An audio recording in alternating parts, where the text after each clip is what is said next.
sea groans beneath the slate sky, its surface bruised by wind and heavy with salt.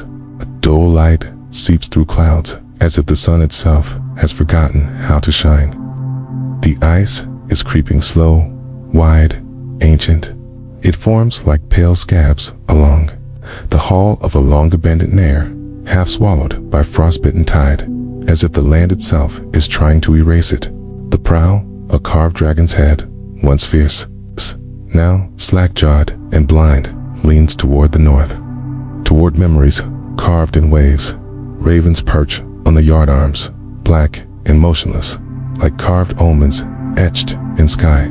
They do not caw, they only watch. The snow falls quietly, blanketing the wreck in silence, muffling the years. Somewhere deep within the rotted ribs of the ship, a groan echoes wood, shifting, complaining, remembering the sound not unlike an old wound flexing in cold, a sound no longer meant for the ears of the living.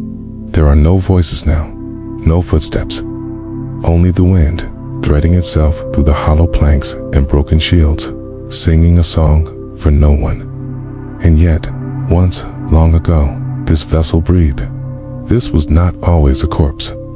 It was once a creature of hunger and purpose, sailing swift across fjords and open sea. Its hull slick with salt and whale grease.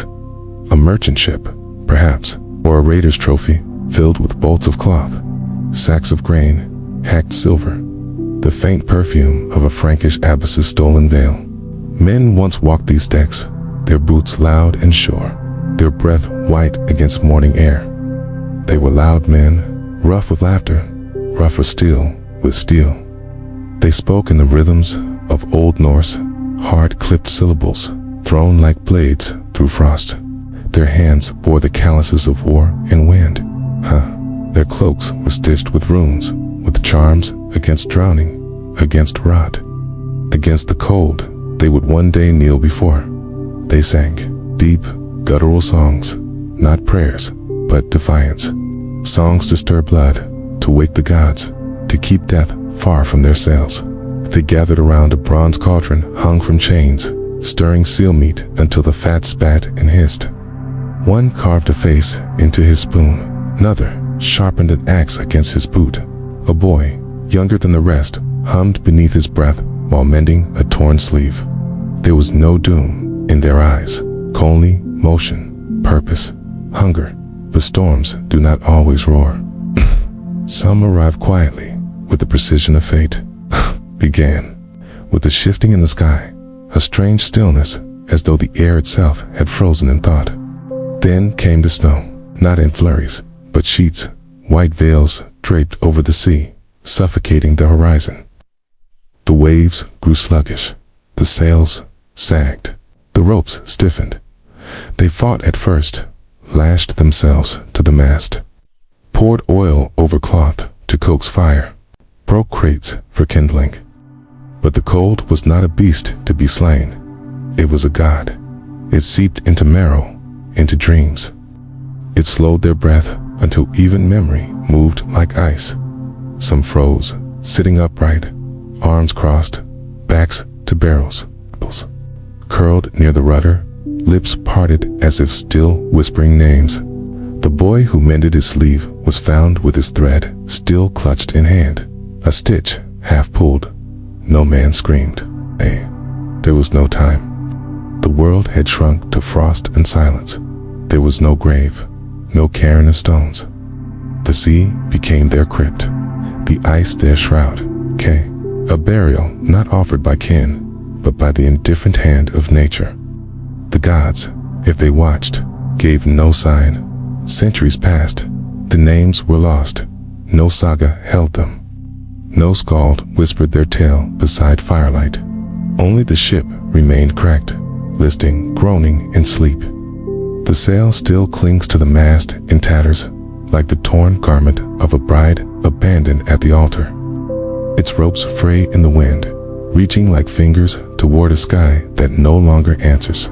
Beneath the snow, the oarlocks gape open, patient, eternal, as though expecting the dead to rise and row once more.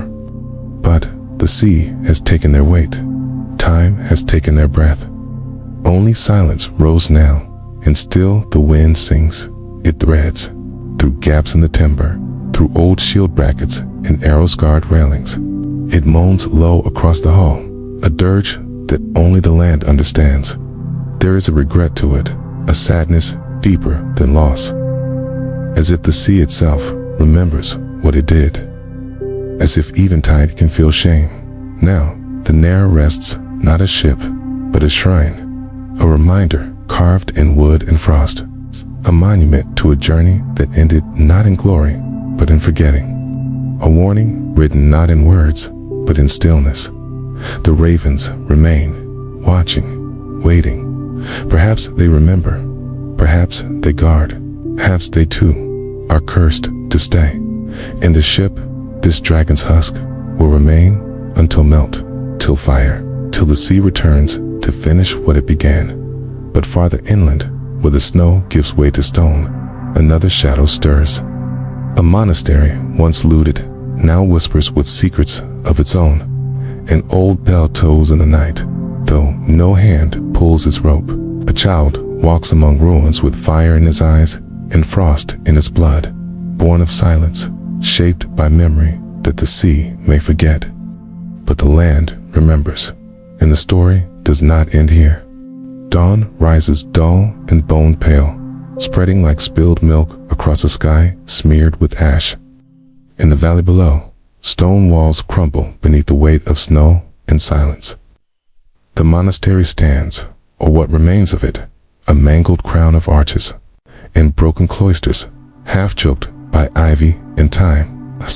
Once, prayers rose from this place like smoke. Now, only the wind answers, slipping through shattered stained glass with a voice like weeping. The bell tower is cracked, its pinnacles sheared by siege or storm, but the bell still hangs. Rusted, lichen cloaked, its tongue green with corrosion. It should not move. And yet, on some nights, it tolls, not loud, not bright, a sound like breath against bone, soft, steady, hollow. No hands pull the rope, no monks remain. Only that sound, folding itself into the mist, felt more than heard. A summons for the dead. Some say, others believe it keeps something buried beneath. Its gaze lies the old chapter house, burned out, roofless, where once men in woolen robes bent to ink and vow. Their chants were cold and constant, rising before light. Latin murmured through chapped lips, fingers ink-stained and blistered from the lash. Their order was not one of comfort. It was born in penance, carved from hunger. Days began with silence. Nights ended with bleeding palms. But they believed. Even as their backs bowed, they believed. They endured raiders, blades in the night, fire at the altar, relics hacked from gold and scattered like straw. When the Norse came, the monks did not scream. They knelt, they prayed. One was said to have clutched the bones of a saint even as the axe fell. Another set fire to the holy text so they would not be defiled. But not all died. One survived, a boy, no more than 13 winters, his name lost, his voice stolen by terror or vow. He had been a novice, sweeping the cloisters, grinding flour with a handstone. When the raiders came, he hid inside the grain cellar beneath sacks of rye. For 3 days he waited, breathing dust, tasting salt and fear. Rats came, and he did not flinch. He listened as his brother screamed, then fell silent. He listened as boots echoed, then faded. Listened as snow began to fall. Again, when he emerged, the world had changed. Smoke wove through the air like incense from a broken censer. The altar had been shattered. The crucifix, blackened and split, hung by one nail. He wandered, barefoot, through ash and bone, not crying, just listening. He found the bell tower.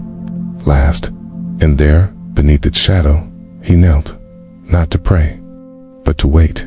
He never left. The villagers, when they returned in spring, spoke of a boy who moved like mist, who tended the ruins with burnt hands, and watched the sky like a monk awaiting apocalypse. He never spoke. He rang the bell each dawn, each dusk, a single toll, never more, never less. He refused food unless it was left beside the old well. So some say his eyes had turned white from what he saw. Others say he had no eyes at all. Years passed, the snows came and went. The boy did not age, or age slowly, like trees do, weathered, rooted, still. And the bell, though rusted, though broken, continued to ring. Once a bishop came from the south to reconsecrate the land. He brought relics and choir boys and banners stitched with golden thread. When he tried to silence the bell, the rope would not move. When he tried to bless the tower, his voice cracked and his hands bled. That night, the bishop's men saw the boy atop the belfry, eyes pale as smoke, face turned skyward. At dawn, the bishop was gone, his cloak found wrapped around the bell's tongue. No one returned after that. Now the monastery sleeps deeper each year. Moss climbs the columns like a slow disease. Vines curl through confessionals. The well is choked with leaves, but the bell still rings. And the boy, if he was ever truly a boy, still walks. His footfalls are snow-soft. His presence felt in the hush before wind. Animals do not linger here. Birds fall quiet overhead. The earth itself seems to listen. Some say he is cursed, a guardian bound by trauma, a soul locked between worlds. Others believe he tolls the bell to remember, not the raiders, not the flames, but the sound of prayer in winter. The rustle of pages turned by candlelight. The silence of men who chose faith over fire, and so the bell tolls. It tolls for what was lost, yes, but also for what might return. For in the distance, beyond the hills, another shadow begins to rise. Not Norsemen this time, but hunger.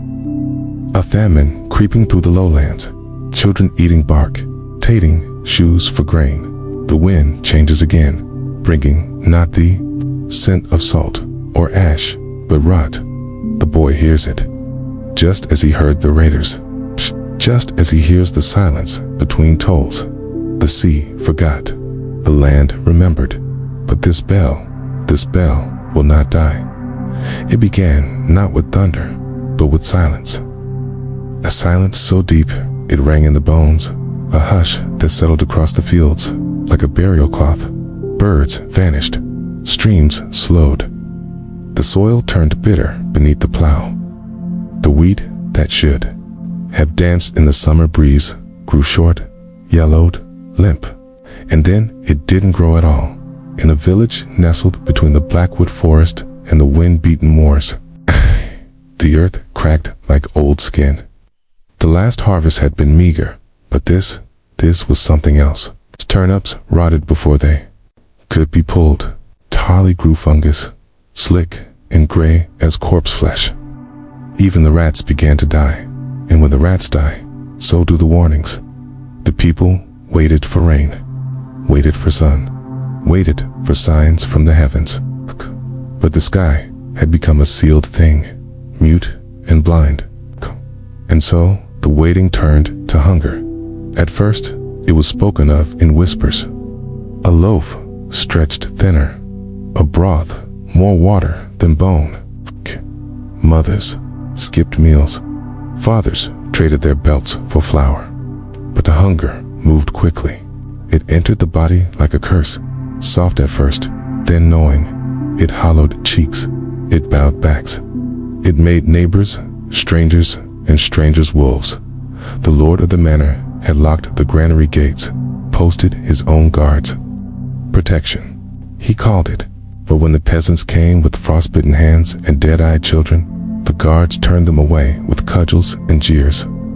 The steward shouted down from the rampart that the stores would last only for the household, that the villagers should trust in God and suffer well. They did not suffer well. In the second month of winter, a girl of 12 was caught digging beneath the stable for oats fallen from a mule's mouth.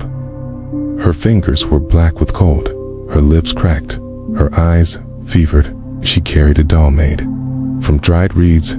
It had no face, only to knots where eyes might have been. When the steward ordered her flogged, she did not scream. She stared at the doll as if it could save her. Later, someone placed the doll at the manor's doorstep, its straw limbs soaked in blood. The snow deepened, roads vanished, families burned, furniture, books, even icons. The crucifix in the chapel was fed to the flames on 12th night. By then, Mass had stopped, but priest had been seen drinking lamp oil before disappearing into the woods. Some said he went to find food, Others believed he had gone to speak with things older than God. Hunger grew crueler. Children dreamed of bread, woke gnawing their own sleeves. Mothers pressed their fingers into hot stones to forget the ache in their stomachs. Men dug graves for the living, too weak to protest, then slept beside them to steal their warmth. Some, in secret, began to follow a different voice. At the edge of the village stood a crumbled shrine, old before the abbey bell had ever rung. No one remembered whom it honored. Its ruins had long worn smooth. But one morning, footprints were found circling it barefoot. Bleeding, fresh offerings began to appear. Bones arranged in patterns, teeth in wooden bowls. A villager's dead. Not speak of it aloud, but the hunger had stripped away shame. And when shame dies, faith becomes a matter of survival. One family disappeared entirely. Father, mother, 3 sons. Their hearth was still warm when neighbors came, their stew pot still bubbling, but no one searched the forest. No one asked questions. And that night, the wind carried a sound, not a howl, not a chant, but a low hum like breath through hollow reeds. The manor's guards found the steward the next morning. His door broken inward, his eyes plucked out, a sheaf of barley stalks stuffed into his mouth. No footprints in the snow. That week, the granary was opened. Some said it was justice, others, vengeance. But the hunger did not care. It kept crawling through the marrow of the land, invisible and everywhere. By late winter, the fields were graveyards, and the living were not entirely alive. Their speech slowed. Their hands shook, eyes sunken, skin slack, voices reduced to murmurs. Children no longer played. Laughter had vanished, remembered only when someone tried to mimic it and failed. The bell from the distant monastery still rang. They heard it through the mist. Once, each dusk, soft, steady, a heartbeat in the silence. It traveled across miles of frost and fear, settling in the chest like a memory. No one knew who rang it, but they listened, as if it could hold the world together for one more night. And then, one evening, a woman stood in the center of the square, wrapped in linen, hair unbound, holding a single black feather in her hand. She did not speak. She only pointed north, toward the hills, toward the drowned monastery, toward the frozen fjord beyond. The people watched her for hours. Snow gathered on her shoulders. No one moved. By morning, she was gone. But one by one, the villagers began to walk. Some carried torches, others relics. A few held the hands of the very old or the very young. No one spoke. No one wept. They walked through frost in memory, leaving behind homes that no longer held hope, fields that had betrayed them, gods that had grown cold. They walked toward the bell, toward whatever still remembered them, toward whatever might be left. They walked in silence. The land behind them lay broken huts, collapsed, chimneys blackened, soil torn open like old wounds. The villages did not look back, not once. A pilgrimage of the starved and ashamed. They moved like smoke across the moor, shadows swallowed by snow. No banners, no songs, just a crunch of feet over frozen earth. and the soft hush of breath leaving tired lungs. Children clung to the hands of mothers who no longer felt their grip. Old men leaned on branches carved into crude staffs, faces hollow as the dying moon. A woman dragged a sled of firewood that had once been meant for warmth. Now it bore her sister, too weak to walk. A boy, barely past 6 winters, carried a clay bowl filled with ash, his father's last remains. They walked toward the north, toward the monastery where the bell still tolled. The bell had become more than a sound. It was a rhythm, a memory, a promise. It rang in their bones, now low, mournful, ancient. They could feel it, even when the wind swallowed its echo. Each toll felt like a heartbeat far beneath the ground, a pulse from something older than kings. They crossed frozen rivers where carts had sunk and vanished, past woods where shapes moved just beyond the reach of firelight. They did not speak of these things, did not name what watched. Hunger had stripped them of stories. Now they carried only silence. Some did not make it. An old woman fell beneath a tree and did not rise. A boy vanished at dusk, his footsteps leading into mist, ending at the edge of a pond crusted with thin red ice. A man wandered into the dark, with laughter on his lips, calling to a wife who had died 3 weeks earlier. They did not speak of these, either. They moved onward, together, as though bound by one will, one ache, one shared wound. On the third night, they came upon a field of stones, graves long abandoned, each marked by a single rune, barely visible beneath frost. A girl knelt by one, tracing the letter with her thumb. The others waited, heads bowed, breath held. Then she stood, and they moved again. The wind thickened. Snow fell sideways, stinging eyes, cutting skin. A storm rolled in, one of those northern tempests that sounds not like wind, but voices, whispers, and dead languages. Warnings. The villagers lit no torches. They pressed closer, wrapping rags over mouths, teeth chattering like bones in a jar. That night, they found the road of ash. A wide trail burned straight through the forest. Trees blackened on both sides. Snow melted in a perfect path that steamed beneath their feet. At its center, hoofprints, deep, deliberate, ironclad. A single rider had passed through not long ago. The air still smelled of char and clove. No one asked who it had been, but from that moment on, the trees grew stranger. No birds, no rustling, just trunks bent as if listening, and branches twisted into shapes that resembled arms, faces, eyes. Moss hung like flesh from the limbs, and still the bell tolled. Not once a day now, but constantly, soft, distant, a murmur through the trees. It came from ahead, from above, from within. When they reached the edge of the monastery's land, snow ceased, as if the storm itself refused to cross. A circle of stillness. Inside it, the air was warmer, not pleasant, but uncanny, heavy, like breath held too long. The ruins loomed in twilight.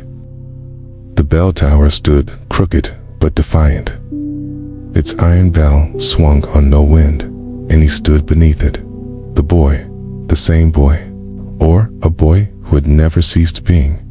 His skin pale as drift, hair like shadows dipped in frost. His robes, not rags, not noble, something in between, stitched from candlewick and threadbare wool. His hands were clasped, as if in prayer, though his eyes did not blink. The villagers stopped. They did not approach, did not speak. They merely watched. He turned slowly, eyes white as milk, blind, or seeing something far beyond men. Then, he raised his hand. It was not a gesture of welcome. It was a warning. Behind him, a great gate groaned open. Iron-banded wood, taller than any man, carved with symbols that hadn't seen daylight in centuries. From within, warmth spilled, but not the warmth of hearth or bread. This was something older, wetter, like the breath of the earth itself. One by one, the villagers stepped forward. They were not ordered. They were not led. They were chosen. Each entered in silence, some with heads bowed, others weeping. One man laughed, high and shrill, like a child reunited with his mother. And when the last had passed through, the boy stepped back. The gate closed.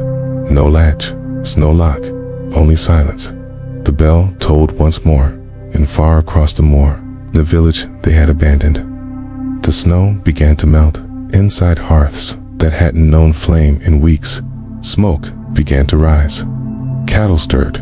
Birds returned. The trees straightened their backs. The famine had passed, but the cost had not yet been named. And in the bell tower, the boy waited, because the hunger was not gone. It had merely moved, and soon it would need to feed again. There is a place in the north where the snow does not fall, a hollow in the hills where the wind grows still and the trees bow toward a gate that was once a monastery and is no longer. No smoke rises from it. No tracks lead in or out. And yet, those who pass nearby swear they hear something. A bell, one toll. Every dusk, low, patient, hungrier than before. The villagers who vanished were never seen again. Their homes stand as they were bowls left half full, firewood stacked beside empty hearts, a comb left on a windowsill, a cloak still hanging on a peg, as if the people themselves had simply stepped outside and forgot to return. The dogs remained tied, chickens unfed, everything preserved, untouched, as if waiting for someone to remember. But the land remembers. The famine lifted. The crops grew again, taller and sweeter than ever before. Apples burst with crimson flesh. Grain ripened, golden beneath skies that no longer wept ash. Even the poorest peasant found meat in his pot. Bread returned to tables. Bells rang again in other villages. Weddings were held. Children laughed, and for a time, joy returned.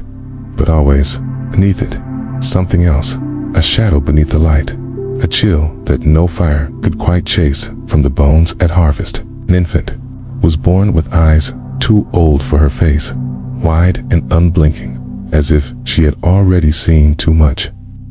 At Yule, a lamb was found, speaking in a whisper, not its own.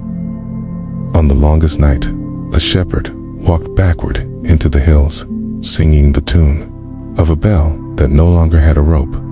Some say the villagers were taken. Others say they were fed. A few believe they became something else entirely, part of a pact that was never written, only felt. A bargain sealed in silence, written not in ink, but in hunger. And the boy, he remains. He walks the walls at night, barefoot and unblinking, holding a candle that does not burn down. His face is ageless, his eyes clouded, but aware. Some claim he is a ghost. Others say he is the gatekeeper now, neither dead nor living, but bound to the tolling, bound to the hunger that saved the land. A hunger that speaks not with teeth, but with silence. Sometimes he hums a low, ancient melody, barely audible. It is not a song of comfort. It is a lullaby for something vast and asleep beneath the roots of the world. Lullaby meant to keep it dreaming, meant to keep it still. The monastery is gone from the maps. The roads that once led there now twist back into themselves. Paths once worn by boot and hoof are now swallowed by bramble and snow. No trader speaks its name. No monk remembers its founding. But it is not gone. It grows. There are signs, feathers arranged in circles beneath doorways, hoof prints burned into stone, a smell of ash in places untouched by fire, bread rising too quickly, graves that do not stay filled, damned in a single toll echoing across distant hills where no bell should be. The door is still there, not open, not closed, waiting. It waits for famine. It waits for prayer. It waits for silence. And when the hunger rises again, for it always does, the bell will ring. The boy will raise his hand. The gate will open, not out of malice, not out of evil, but because some doors, once opened, are never truly closed, because some hunger is older than memory, and because the land always remembers its bargains, even if we do not. If this story haunted you, if you felt the cold breath of history touch your spine, we invite you to stay with us. Subscribe to walk deeper into the forgotten shadows of the medieval world. Like this video if it stirred something ancient within you.